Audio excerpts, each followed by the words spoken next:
Assalamualaikum warahmatullahi wabarakatuh. Perkenalkan, nama saya Najwa Mufliha. Di video kali ini saya akan membahas tentang automatic absorption spectrophotometry dan inductively coupled plasma. Selamat menyaksikan. Nah, yang pertama yaitu definisi dan prinsip kerja dari automatic absorption spectrophotometry adalah suatu metode analisis untuk penentuan unsur-unsur logam dan metaloid yang berdasarkan pada penyerapan absorpsi radiasi oleh atom-atom bebas unsur tersebut.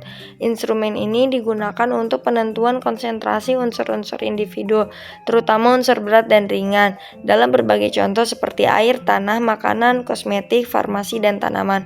AAS bekerja dengan mengukur pengambilan cahaya oleh atom unsur bebas dalam contoh dan sering digunakan untuk analisis lingkungan makanan, minuman, kimia, dan farmasi.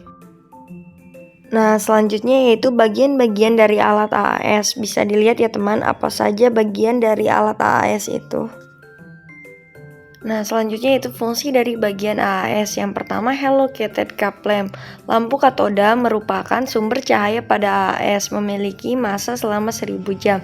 Lampu katoda setiap unsur yang akan diuji berbeda-beda tergantung unsur yang akan diuji, seperti lampu katoda CU hanya bisa digunakan untuk pengukuran unsur CU. Yang kedua yaitu chopper, digunakan untuk membedakan radiasinya yang berasal dari lampu katoda dan dari nyala api. Nah, yang ketiga yaitu photocell, berfungsi untuk mendeteksi intensitas cahaya yang diserap oleh atom saat melewati sampel. Yang keempat, burner, alat di mana campuran gas, bahan bakar, dan oksida dinyalakan. Dalam nyala yang bersuhu tinggi, itulah terjadi pembentukan atom-atom analit yang akan diukur. Alat ini terbuat dari logam yang tahan panas. Nah, yang kelima yaitu focusing convex lens. Lensa fokus digunakan untuk memfokuskan sinar terkolimasi dari sumber cahaya ke serat silika yang menyatu. Yang keenam yaitu detektor. Detektor yang biasa digunakan dalam AAS ialah jenis photomultiplier tube yang jauh lebih peka daripada phototube biasa dan responnya juga sangat cepat. Fungsinya untuk mengubah energi radiasi yang jatuh pada detektor menjadi sinyal elektrik atau perubahan panas. Nah, selanjutnya itu kalibrasi AAS. Kalibrasi AAS dilakukan dengan menggunakan larutan standar yang diketahui konsentrasinya. Prosedur umumnya melibatkan pembuatan kurva kalibrasi dengan metode grafik biasa yang mengikuti hukum Lambert-Beer. Selain itu, kalibrasi juga melibatkan penentuan kepekaan, presisi pengukuran, dan penggulungan interferensi. Selanjutnya yaitu perawatan alat AAS. Yang pertama, komponen lainnya. Pengawasan rutin juga melibatkan komponen seperti gas, burner, tungku grafit, dan sistem ventilasi. Yang kedua, pengamatan visual dapat dilakukan sebelum menggunakan alat. Yang ketiga, mencegah kerusakan dan kontrol kualitas dapat dilakukan secara rutin oleh pengguna. Adapun kekurangan dan kelebihan dari alat AAS. Kelebihannya yang pertama, memiliki sensitivitas yang tinggi, kedua lebih cepat dan pengerjaannya relatif sederhana. Adapun kekurangannya yang pertama, setiap lampu hanya bisa digunakan satu sampel saja. Yang kedua, harga yang mahal. Ketiga, hanya dapat menganalisis logam berat dalam bentuk atom-atom.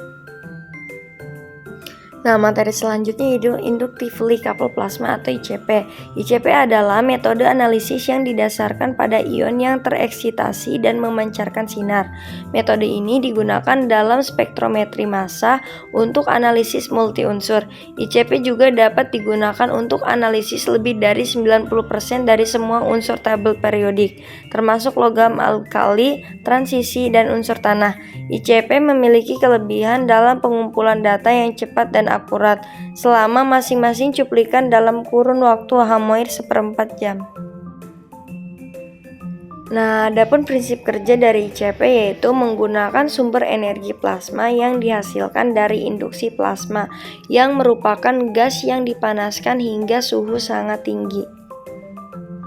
Selanjutnya yaitu bagian serta fungsi dari alat ICP. Yang pertama, pengkabut nebulizer. Pengkabut adalah bagian yang mengubah cairan menjadi bentuk aerosol yang dapat pindah ke dalam plasma. Kedua, pompa peristaltik. Bagian yang mengubah cairan menjadi bentuk aerosol yang dapat pindah ke dalam plasma. Yang ketiga, saluran air drain. Membawa sampel yang lebih dari ruang semprot untuk wadah buangan dapat berdampak pada kinerja instrumen ICP. Yang keempat, overcharge untuk radio perangkat yang menyediakan daya untuk lanjutan dan memelihara dari plasma. Kelima, generator frekuensi radio perangkat yang menyediakan daya lanjutan dan memelihara dari debit plasma. Keenam, transfer optik cahaya polikromatis yang dipancarkan akan diubah menjadi cahaya monokromatik. Yang ketujuh, mikroprosesor detektor sebagai pendeteksi kadar logam. Kedelapan, yang terakhir, komputer dan prosesor menunjukkan hasil kadar logam yang terkadang atau terdeteksi di dalam sampel. Selanjutnya itu kalibrasi ICP. Kalibrasi ICP dilakukan dengan dua prosedur, yakni kalibrasi detektor. Yang pertama, matikan plasmanya, nyalakan pendingin air. Kedua, kalibrasi tidak akan dimulai hingga suhu di kamera berada di bawah 40 derajat Celcius. Ketiga, dari halaman beranda ICP, pilih instrumen, kalibrasi, dan di bawah judul detektor klik kalibrasi. Yang keempat, tombol kalibrasi instrumen tidak akan tersedia hingga kalibrasi detektor selesaiin itu. Kalibrasi juga melibatkan penentuan kepekaan, presisi pengukuran, dan penanggulangan interferensi. Selanjutnya itu kalibrasi instrumen. Pertama, selesaikan kalibrasi detektor. Kedua, nyalakan plasma, biarkan suhu stabil. Langkah ini memerlukan waktu sekitar 20 menit. Bersihkan polikromator dan moncongnya selama sekitar 20 menit sebelum memulai kalibrasi. Ketiga, pembersihan dapat terjadi saat suhu instrumen stabil dari laman ICP-OS. Pilih instrumen, status, dan di bawah judul purge, pilih kotak centang bus dan snot. Keempat, menyesuaikan sistem yang dikonfigurasi dengan AVS 6/7, AVS 4, dan auto sampler. Untuk pengenalan sampel manual, ganti pipa suplai bilas atau pembawa dari ujung saluran masuk pipa pompa peristaltik dengan pipa yang dapat direndam dalam larutan kalibrasi. Selanjutnya yaitu aspirasi larutan kalibrasi. Kemudian tentukan mode kalibrasi yang sesuai, kalibrasi radial default, kalibrasi aksial, kalibrasi panjang gelombang organik. Kemudian memulai kalibrasi dari halaman beranda ICP-OS, pilih instrumen kalibrasi dan di bawah judul instrumen pilih kotak centang mode kalibrasi yang sesuai. Lalu pilih kalibrasi. Kemudian instrumen yang akan menyelesaikan kalibrasi dan melaporkan hasil kalibrasi pada layar. Panjang gelombang yang gagal akan ditandai.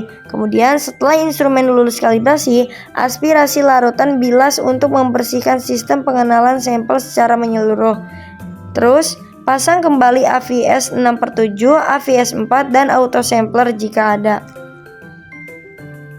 Adapun kekurangan dan kelebihan dari alat ICP. Kelebihan yang pertama, ketelitian sangat tinggi sampai ppb ppt.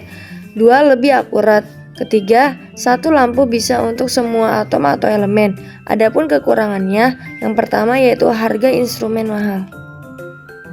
Baik teman-teman, hanya itu materi yang bisa saya sampaikan. Kurang lebihnya mohon maaf. Wassalamualaikum warahmatullahi wabarakatuh. Terima kasih teman-teman.